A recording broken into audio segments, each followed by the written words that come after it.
contento de estar esta mañana entre vosotros. Gracias. Vamos a hacerle los honores. Está cerrada. Complicado. No sé si habéis visto que había otra botella que no habían abierto, templada, no la habíamos puesto dentro.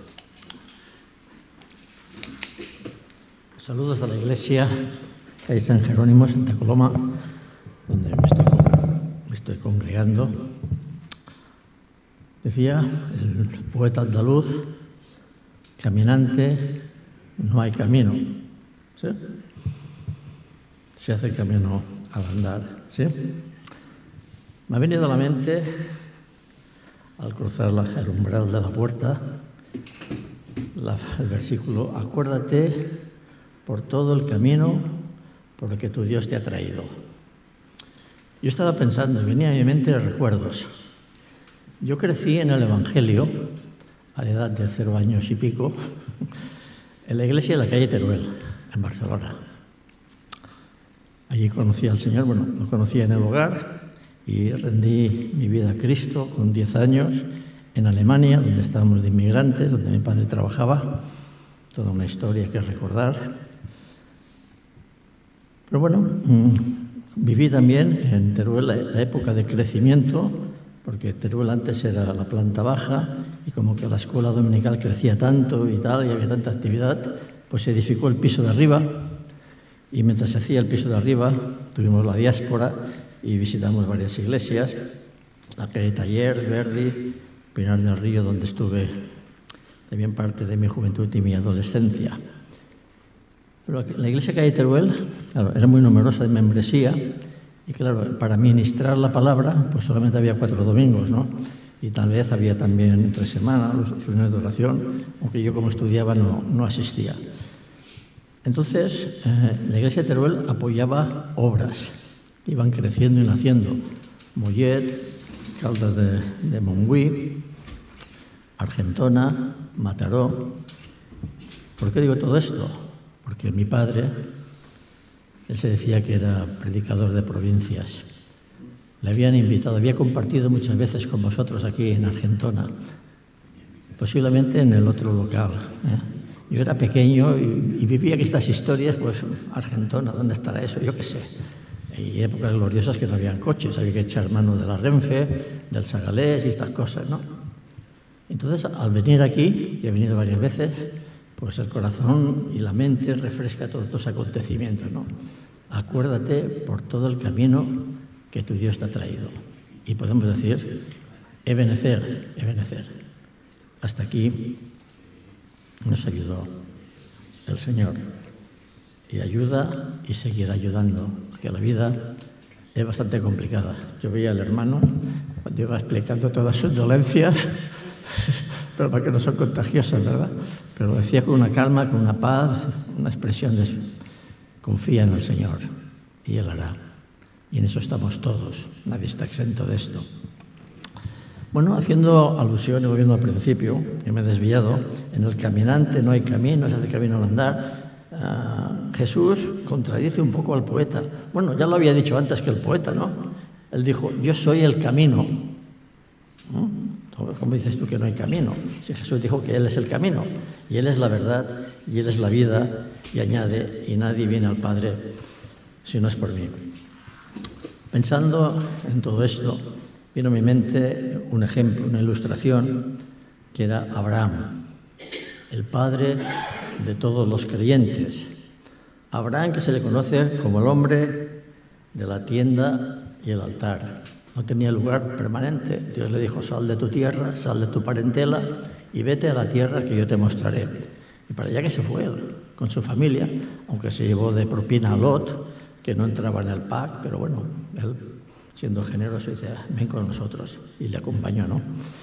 El hombre de la tienda y el altar. Donde él paraba, levantaba un altar a Dios, hasta que llegó a la tierra. Era un peregrino y un adorador. No tenía lugar permanente, buscaba la ciudad de porvenir. Y en el camino, ahí estaba Lot, creando problemas, generador de problemas.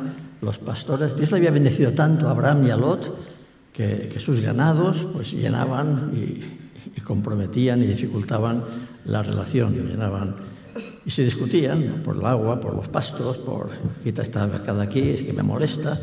Bueno, y entonces Abraham dice, no es bueno que nosotros como familia pues estemos discutiendo, damos mal ejemplo, mal testimonio, separémonos, ¿no? Y Abraham, hombre experimentado, que tendría la posibilidad y el privilegio de escoger y de elegir, le deja a Lot, el sobrino más joven, elige tú, si tú vas a la derecha, yo iré a la izquierda. Y Lot, joven, dice la palabra, levantó la mirada y vio la ciudad de Sodoma, posibilidades, negocio, confort, y hacia allá que se fue. Pero Abraham se quedó en el encinar de Mamre, aislado, por decir así, de la civilización. ¿Qué lugar fue mejor, Mamre o Sodoma? La historia nos da la respuesta. Lot llegó a sentarse a la puerta de Sodoma, con los que impartían autoridad, con el gobierno de la ciudad, una persona influyente. Había llegado al sumo, a la puerta de Sodoma. Pero Abraham estaba en Mamre, y la maldad de Sodoma clamó al cielo, y Dios quiso poner fin a la ciudad de Sodoma. Y Dios dice, ocultaré a mi amigo Abraham lo que voy a hacer. Y Dios, una teofanía en persona, va al encinar de Mamre, donde vivía Abraham, en una tienda, con su familia, con sus ganados, y les pone lo que va a pasar en Sodoma y Gomorra y las ciudades de alrededor. Abraham tembló, pero si allí está Lot, si es familia, vas a destruir. Abraham platicando con Dios, discutiendo con Dios y aclarándole a Dios por si tenía alguna duda. ¿No vas a destruir al justo con el injusto? No. Si hubieran 50, si hubieran 30, si hubieran 20, si hubieran 10... Al final ya le dio vergüenza de decir menos. Está Lot, está su esposa, están sus hijas, por pocos que haya, pues como mínimo, que menos que 10 en Sodoma. ¿Destruirás? No la destruiré por amor a los 10. Bien, y luego encontramos que cambia el escenario y van ángeles, no la teofanía, van ángeles a Sodoma para advertir a Lot del final de la ciudad. Y Dios va a ponerle fin. Y por la hospitalidad oriental, habían dos extranjeros en la plaza y Lot les invita a ir a su casa. No, pasaremos la noche en la plaza. Ni los ángeles querían ir a la casa de Lot. Lot les obligó, ya sabéis lo que ocurrió allí. No fue nada bueno y en qué lugar quedó el testimonio de Lot. Pero lo que llama la atención es que Lot no intercede por Sodoma. Me llama la atención que Lot habla con los que habían de ser sus yernos. Dice, vámonos de la ciudad, que Dios va a destruir la ciudad. Y los yernos creían que se burlaba. ¿Cómo van a destruir la ciudad? Con lo a gusto que estás tú aquí mandando, mangoneando y tal, eres una persona influyente, ¿cómo vamos a marchar? Y no, le acompañaron. Pero es que además no intercede por Sodoma. Y salen de Sodoma y Lot pierde en el camino a la mujer, convertida en estatua de sal, y sale por un lugar destrozado y se va ahí a una colina y su vida familiar un desastre. Caminante. A veces el camino y las complicaciones las buscamos nosotros por no consultar a Dios o por no dejar que Dios intervenga en nuestra vida. Así nos sentimos nosotros, peregrinos, en el camino, en la marcha, buscando la ciudad por venir, la iglesia itinerante. Hay un paralelismo de la iglesia con el pueblo de Israel. En el pueblo de Israel, en la marcha, cuando salió de Egipto, Dios iba con ellos. Iba en el tabernáculo, una tienda desmontable, que cuando acampaban la montaban, y allí se manifestaba la presencia de Dios, y de día, para guiarles en el camino, con una nube que les ocultaba los rayos del sol, y les daba sombra, y de noche con una nube de fuego que les alumbraba, les daba calor. En las noches del desierto, Dios iba con ellos en el camino. Quedémonos con la idea. Y hoy también, Dios va con nosotros. Nube de día, columna de fuego de noche. En el camino, el calzado no se desgasta, el vestido no se envejece. En el camino no estamos solos, a pesar de que seamos pocos, ¿verdad? A los ojos de Dios somos muy amados. Quisiera considerar 3 etapas en el camino del creyente, de la Iglesia. La primera etapa es al salir, como pueblo de Dios, cuando salió de Egipto, o más tarde de la cautividad babilónica, son los inicios de la marcha. Luego, el destino. Al llegar a la ciudad, el pueblo se instala. Segunda etapa, segundo escenario. Y otro escenario es fuera de la ciudad, fuera de los muros que habían entonces, ¿no? Bien, ya hemos dicho antes que Lot estaba sentado en la puerta de Sodoma con las autoridades, influyente en el mundo, pero poca influencia en la familia y con Dios. Sin embargo, Abraham y los suyos en el campo eran influyentes ante Dios. Ocultaré a mi amigo Abraham, habla con Dios, intercede. ¿En quién estaba mejor, el de la ciudad o el del campo? ¿Así hemos de vivir como anacoretas en el campo sin relacionarnos con nadie? No, no es eso, no es eso.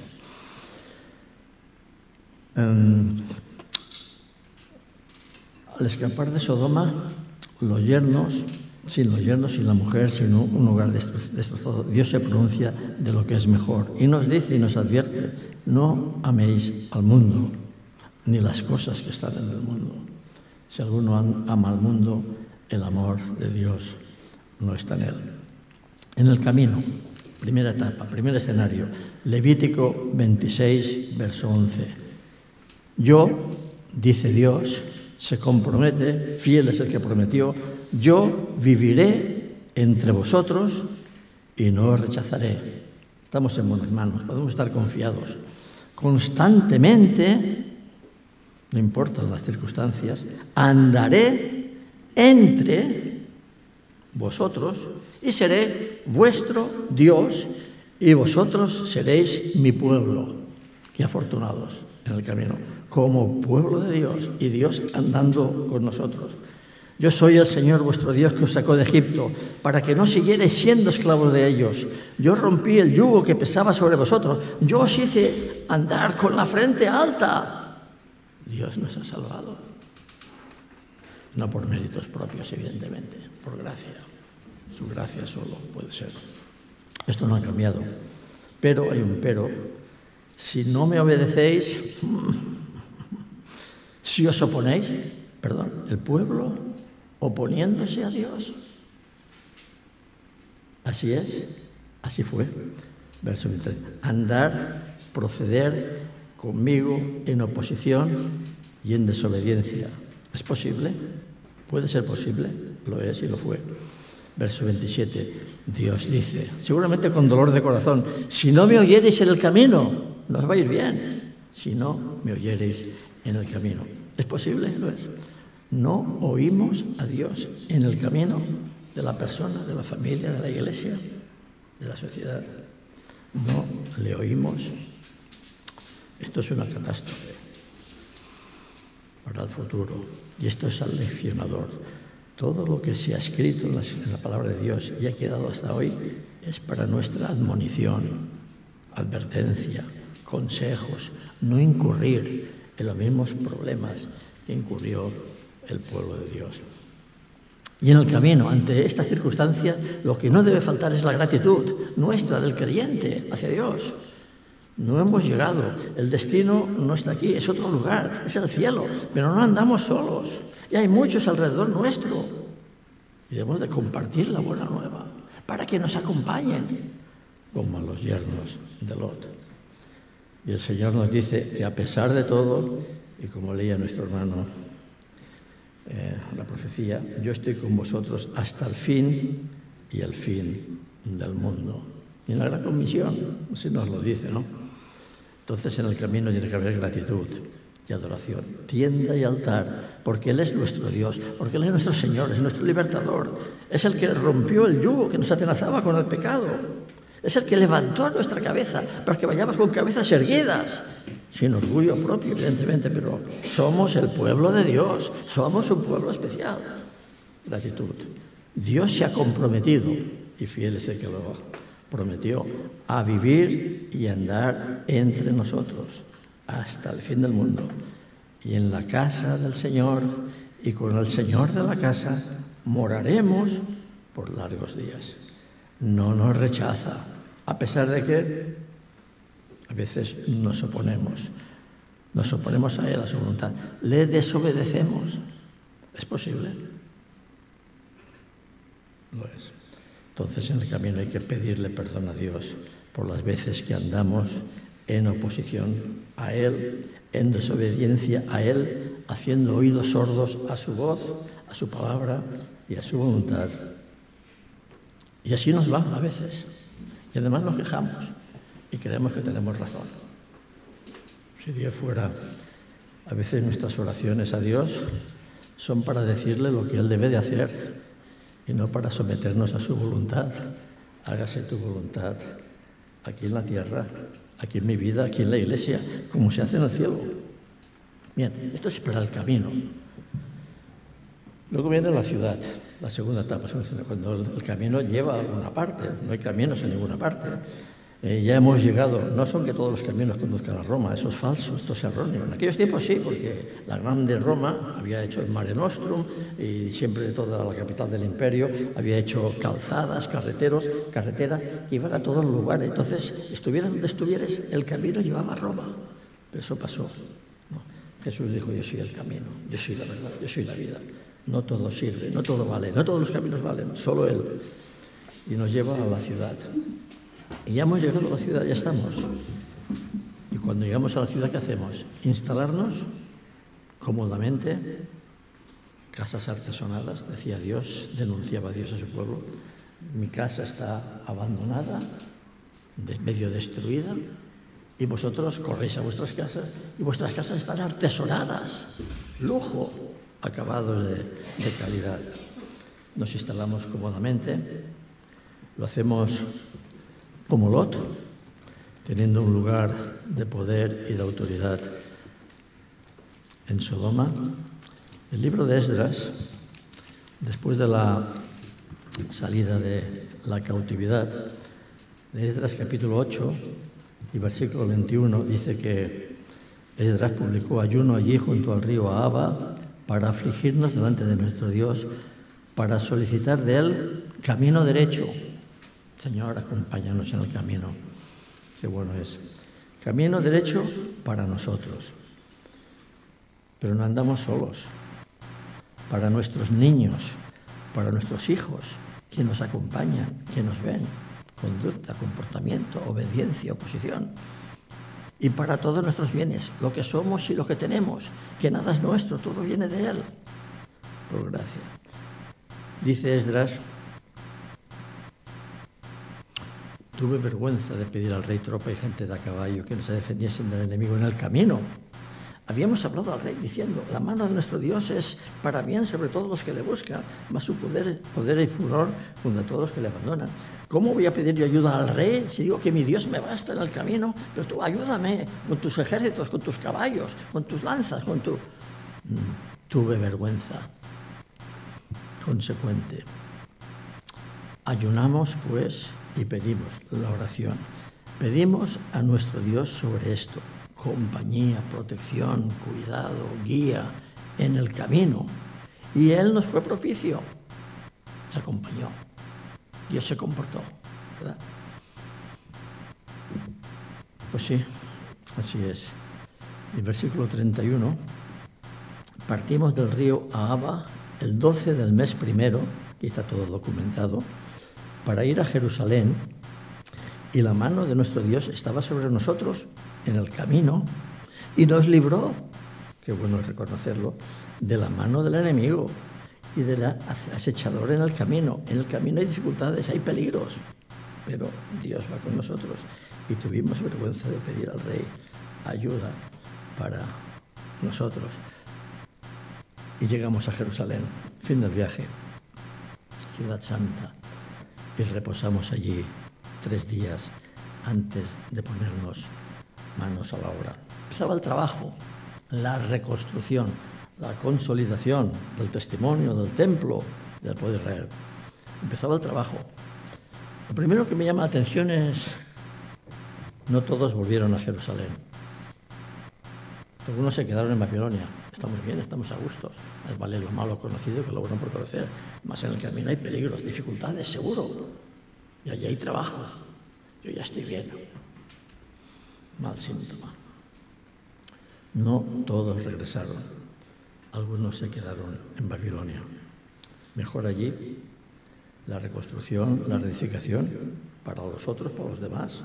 Insolidario, los enemigos no nos importan, que hagan su labor, para eso están, la oposición, compromiso, dejar solos a los hermanos en la obra, en el testimonio.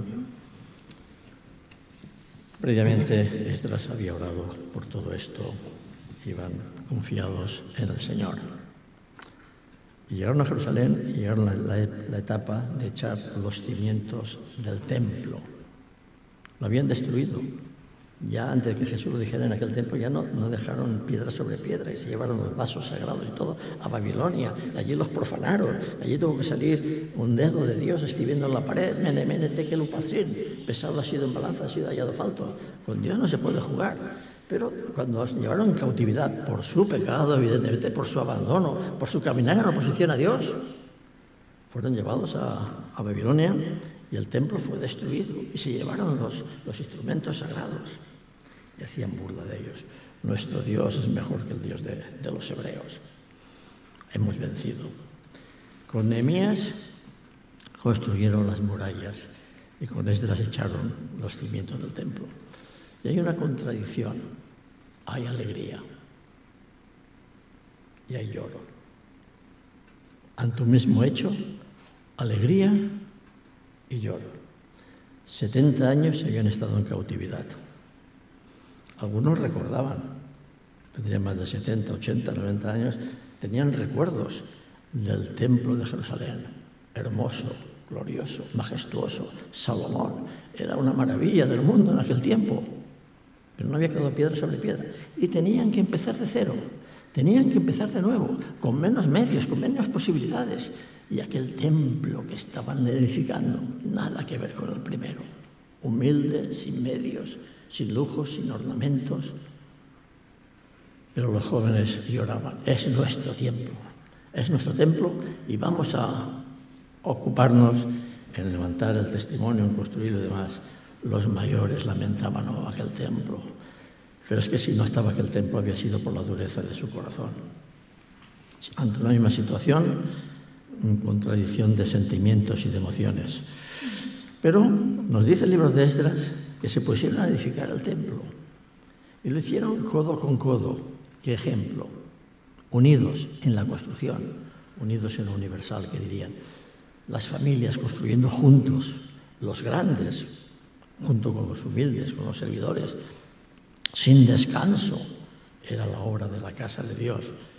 La paleta en una mano, la espada en la otra, para construir y para defender y para proteger. Así debemos ser nuestro testimonio en el día de hoy. La trompeta para ayudarse mutuamente en caso de ataque, para sonar la corneta, todo el pueblo se reunía en el lugar del toque de la trompeta, solidarios, complementándose, ayudándose.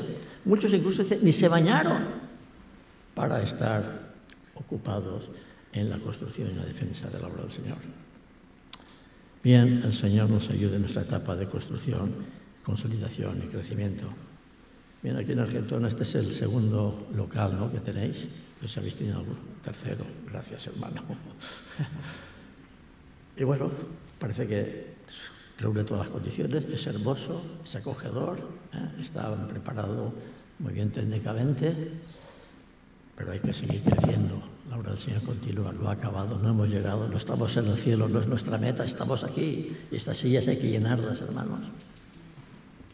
Y aquí estamos nosotros. El Señor nos ayude nuestra etapa de crecimiento, de construcción, de consolidación. Deuteronomio capítulo 6, versículo 10.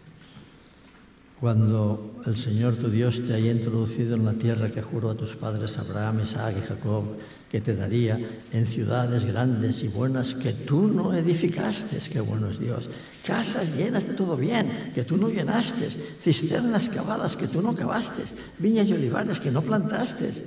Y luego, y con más y te sacia, cuídate de no olvidarte del Señor que te sacó de la tierra de Egipto, de casa de servidumbre. Nuestro Dios es bueno. Nos da todas las cosas abundantemente para que las disfrutemos. Pero no confundamos, no olvidemos la prioridad en la casa del Señor, nuestra casa. El Señor mantiene el candelero en el lugar por tercer lugar, ¿no? Como decía Paco. Habrán dificultades.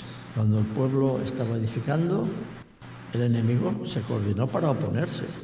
Estos débiles judíos van a levantar las murallas, el muro, vamos a luchar contra ellos, vamos a impedírselo. El testimonio tendrá oposición, hermanos. No lo dudéis. Y si hay, es que estamos en el buen camino. Porque si no, a Satanás no le importamos. Esta iglesia está muerta, porque voy a perder tiempo con ella. Ellos mismos ya, unos a otros, no se eliminarán, ¿no? La obra sigue. Importante en la consolidación de la Iglesia, una de las armas es la oración. Me ha gustado veros orar a todos antes de empezar la reunión. Es importante, ¿no? Ante la reunión del partimiento del pan, pero ante cualquier cosa, qué buena es la oración, qué necesaria. Levítico 27, 14. Cuando alguno dedicare su casa consagrándola al Señor, la valorará el sacerdote, sea buena o mala, según la valorará el sacerdote se quedará. Están nuestras casas, nuestros hogares dedicados al Señor. Decía Josué en su discurso de despedida al pueblo: yo y mi casa serviremos al Señor. Vosotros buscaos a quien queráis servir. Yo y mi casa. Mi Dios no me ha defraudado, mi Dios me ha salvado, mi Dios me acompaña en el camino, me hace andar con la cabeza erguida. Yo y mi casa le serviremos, no como compensación, sino por agradecimiento. Esdras capítulo 8, versículo 21 y 22, cosa muy importante. Publiqué allí ayuno junto al río Abba para afligirnos delante de nuestro Dios, para solicitar el camino para nosotros y para nuestros niños y para todos nuestros bienes. Nuestros niños son el futuro de la Iglesia. Camino derecho para nuestros niños. Hay un día la juventud se está marchando de las iglesias, ¿no? Eso es un problema. Satanás está trabajando esto y se esfuerza, ¿no? Camino derecho para nosotros, para nuestros niños. Estos días leía un comentario en Facebook de una profesora de escuela dominical. Dice que tenía un problema. ¿Cómo hablar de Israel como el pueblo de Dios, elegido por Dios, para contrastarlo con lo que está pasando en la actualidad? Están dejando morir. ¿Cómo Satanás tergiversa las cosas? Están dejando morir a niños de hambre, están impidiendo, están matando, están masacrando, que es el canto que se oye por ahí, todos contra Israel. No importa, de cristianos perseguidos en el mundo ha habido un montón, que los judíos perdieron 6 millones ahí en el holocausto, eso igual no tiene importancia. Que en España echamos a los judíos de aquí, no tiene importancia. Ellos sí se marcharon, pero que sus bienes quedarán aquí, la Santa Inquisición. Han hecho, pero bueno, interesa. Y es lo que decía la profecía, todos contra Israel. Pero las profesoras decían, ¿cómo concilio yo las dos cosas, los dos sentimientos? Satanás no nos lo pone fácil, ¿no?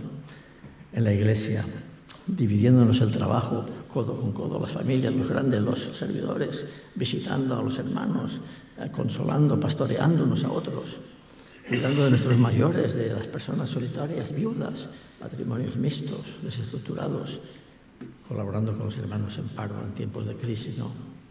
Qué difícil para la Iglesia en el día de hoy, pero somos llamados a ser luz y sal. Luz en un mundo en tinieblas y sal que preserve de la corrupción, labor de la Iglesia. Y no las paredes, porque las paredes no pueden hacer nada más de lo que hacen, darnos cobijo y darnos ocasión de juntarnos, ¿no? La Iglesia somos nosotros, tú y yo, y eso hay que vivirlo y hay que practicarlo. Nuestros niños, adolescentes, los jóvenes, la comunión, la adoración, hay trabajo, mucho trabajo, no nos acomodemos. Dicen que en un estanque, para que los peces no se acomoden, les echan una piraña que va a morder. Entonces los peces se mueven, se escapan para que la piraña no se los coma, ¿no? Y eso mantiene viva. A veces los problemas, los peligros sirven para eso, para que podamos coger fuerzas, energías, musculatura, ¿no? Orando por nuestros ancianos, nuestros guías, y construyamos y oremos juntamente con ellos la paleta, la espada en la mano, a Dios rogando, con el mazo dando, y también relevos para la Iglesia. Y la oración en todo esto es la clave. Y ya por último, para acabar, tercer escenario, lo he visto en el camino, en la ciudad, y ahora fuera de los muros de la ciudad. En aquellos tiempos las ciudades estaban protegidas, estaban amuralladas, ¿no? Una fe comprometida de ser la nuestra, porque la palabra de Dios no está presa. Las murallas en las ciudades daban protección, pero aislaban y aprisionaban.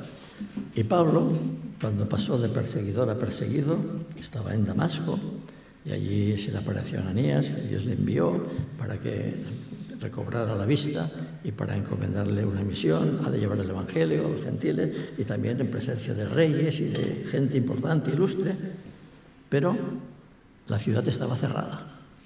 ¿Cómo va a llevar Pablo a cabo la misión dentro de los muros? Hemos leído en un texto esta mañana, ¿no?, que los de la casa de César te saludan. Pablo fue a llevar el Evangelio ante autoridades, Agripa y demás más gente, ¿no? Y llegó a la casa del César, y el Evangelio hizo mella en la casa del César. Pero Pablo estaba en la ciudad de Damasco. Entonces, ¿qué pasó? Los creyentes, los santos, sacaron a Pablo de Damasco por las puertas, ¿no?, que estaban protegidas, lo descolgaron por la muralla en una cesta, cogido de una cuerda. Coraje, ¿no? Si hubieran sido descubiertos, ¿qué les hubiera pasado a Pablo y a los colaboradores? Seguro que los pelan allí mismo. Una cuerda resistente que no se rompiera, un cesto que tuviera condiciones de seguridad que tampoco se rompiera, y una voluntad de acompañar en pequeños detalles. ¿Sabían ellos en aquellos momentos a quién tenían en la cesta? ¿Sabían quién llegaría, si es Saulo o Pablo?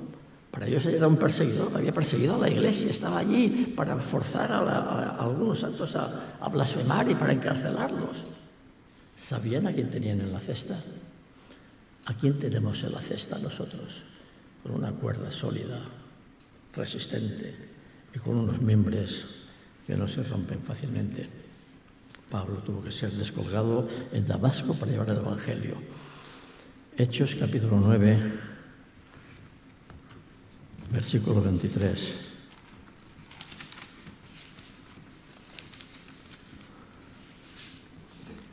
Pasados muchos días, los judíos resolvieron en consejo matarle.